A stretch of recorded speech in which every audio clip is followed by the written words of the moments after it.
Welcome to E-Talk, where we talk the real talk. When I was in high school, I was suspended for a whole week. Do you know how much learning takes place in a week? When I came back to school, I had no idea how to do algebra. From my previous experience as an elementary teacher, I think it's important that teachers have a role in a child's suspension because guess what? The child will be coming back to that teacher's classroom. They should be equipped on learning strategies that will prevent future problems. Teachers are with students 5 days a week, 7 hours a day, 12 months of the year. We know them best. Always like, Samir, I need you to take off your fitted. Samir, I need you to lower your tone. Samir, I need you to read out loud. Like, come on. If you knew I had problems and struggles with reading, why would you want me to read out loud? And when I reacted the way I did, what did you expect? Over the past 30 years, the disproportionately high rates of suspension of racialized students have been identified as an ongoing issue. In fact, in TDSP in 2013, it indicated that black students were 3 times more likely than their white counterpart to be suspended from school. Um, More recent in 2017, one of the recent Toronto District School Board study found that almost half of the students, that's 48% of the students who were expelled, were black. The racial disparity documented in numerous studies and reported that it have contributed to an increased critical awareness of how race and racial bias influence school disciplinary practices. However, today ML is looking at this issue from a different angle and is here to discuss the relationship between student suspension and literacy achievement. And good afternoon, Amal. Why is the relationship between suspension and achievements important to you? As a beginning teacher, I was apprehensive in understanding the role of classroom teachers in disproportionate school suspensions. If I'm honest, I'm thinking to myself, okay, there is disproportionate school suspensions within schools, but what is the role of teachers when they aren't the ones who are doing the suspending?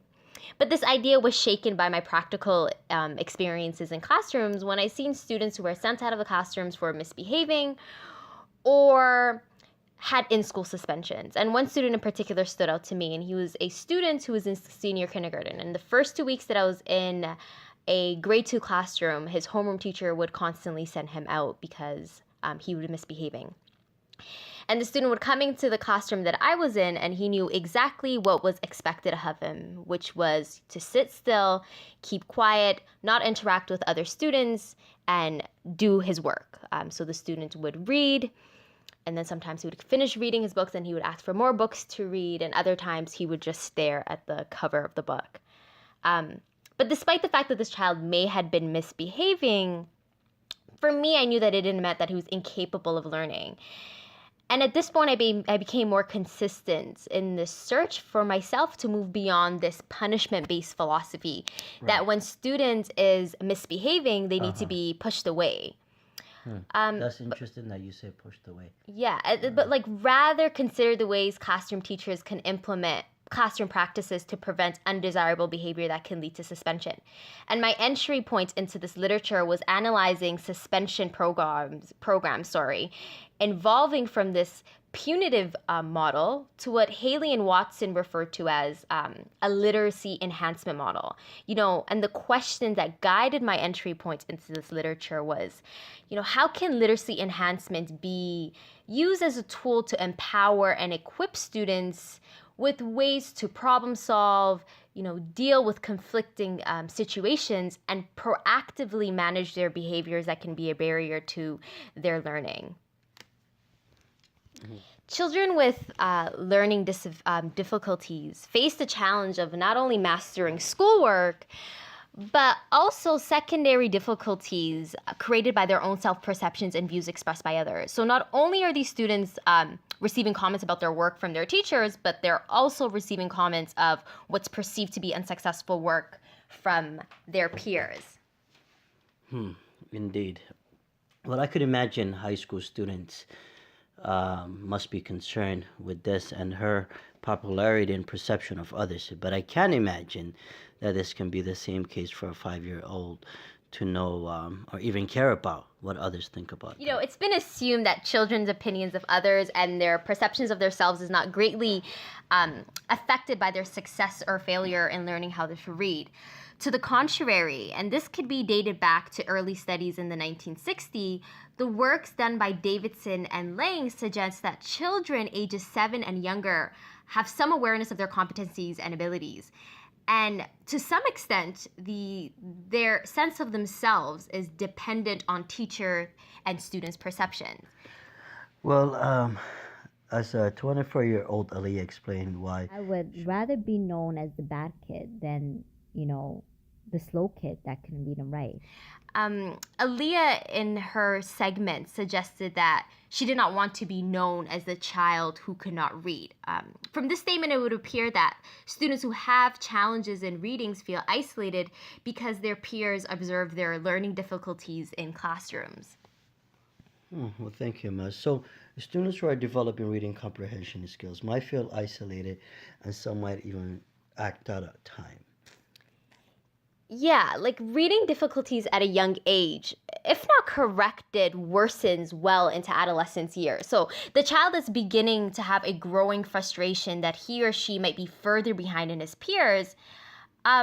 Hall suggests that students who do not feel successful academically feel less motivated in school. So from this perspective, when a student is disinterested in school or disencouraged by the fact that he or she may have challenges in reading, can eventually lead to behavior problems.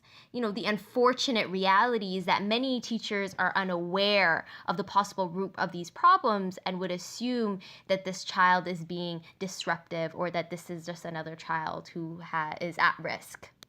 Well, we got a call from a parent who got who got a child who's suspended. Let's hear their perspective. Hi, my name's Layla, and I have a son that recently got suspended, and I'm not sure the reason he got suspended, even though this child performs very well when it comes to reading. So I was wondering if you could look at other possibility ways why he got suspended. No, thank you for your question. But, it remains unclear exactly what variables mediate the relationship between reading achievement and behavior. So let's look at a closer examination of what I mean by this. In a Pittsburgh study of urban Black and white males in primary school found that delinquency was correlated with low reading achievements. Interestingly, although African American boys in the study appear to be more delinquents than their white male counterparts, the likelihood of delinquency for both of their students, despite their differences in whichever ethnic group they belonged in, relatively stayed the same. But this is where it gets more interesting because further analysis in the study indicated that when variables such as attention problems are considered, reading performance no longer played a significant contribution to the explanation of delinquency. And for us, this is important because before it appeared that there's this linear relationship between delinquency and delinquent acts and poor reading performance.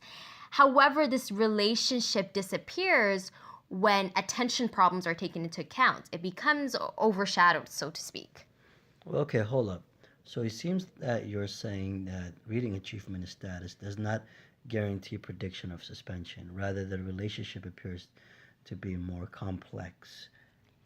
Precisely. So if I were to bring it back to your original question, it certainly remains unclear, which variables or which exact variables mediate the relationship between reading achievements and behavior. To sum it up, the complexity of assessing reading achievement is complicated by numerous factors. I mean, not only are you taking into account students that deal with attention problems, but we can also consider socioeconomic status of students that not only affects reading performance, but these are variables that are known to be associated with delinquency as well.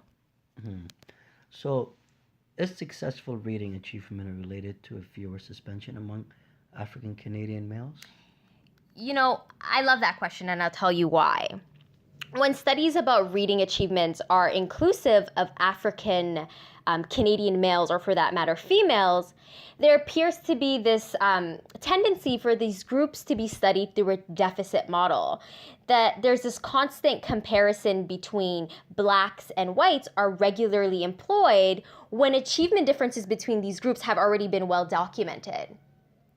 And while I do recognize the importance of in-group comparisons, within group comparisons are equally important, especially when it comes to targeted and prevention techniques. But in terms of assessing how well reading achievement predicts suspension specific to Black African Canadians, according to numerous of studies, including Gregory, reading performance does not serve as a predictor of suspension. Essentially, the odds of being suspended are relatively equal among students across different reading levels. And this is research that has been demonstrated consistently. So it's difficult for me to state with complete certainty that the cause of students' failure or in terms of their achievement in literacy is caused by suspension. But it is certainly possible that the suspension either helps creates or, maintains the cycle of non-achievement. Well, what do you mean when you refer to it as a cycle?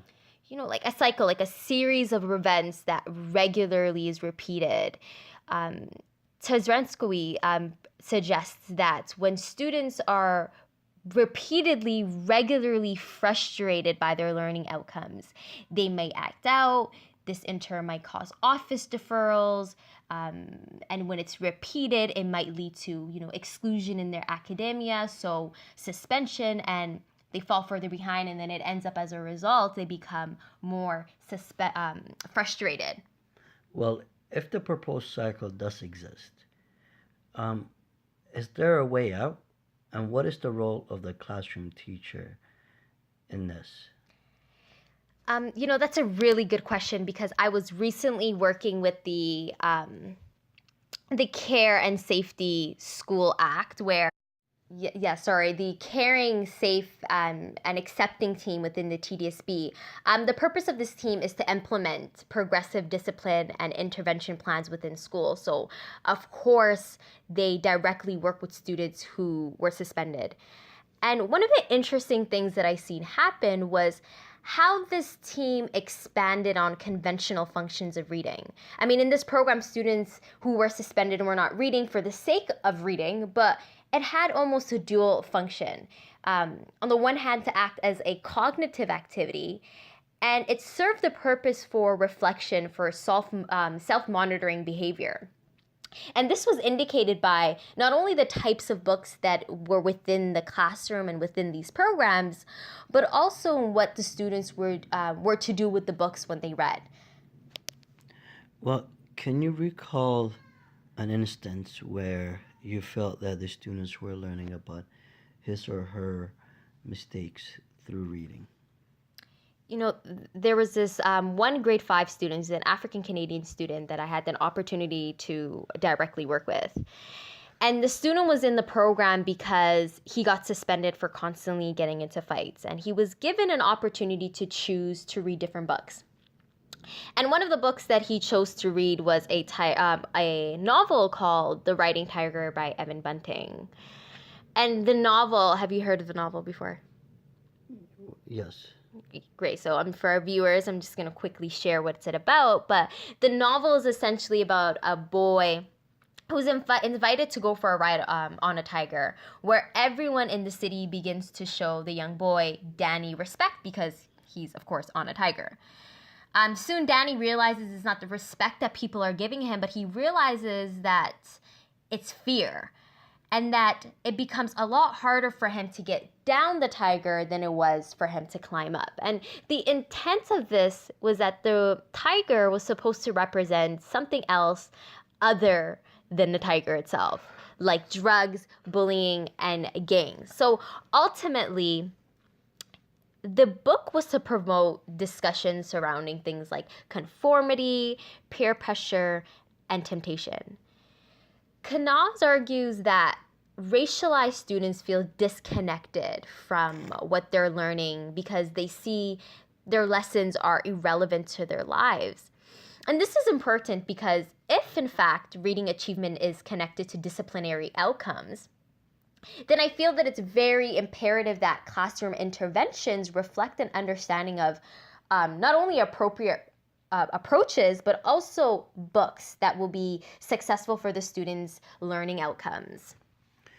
Well, I see how it could be important for students to read books that are relevant to them.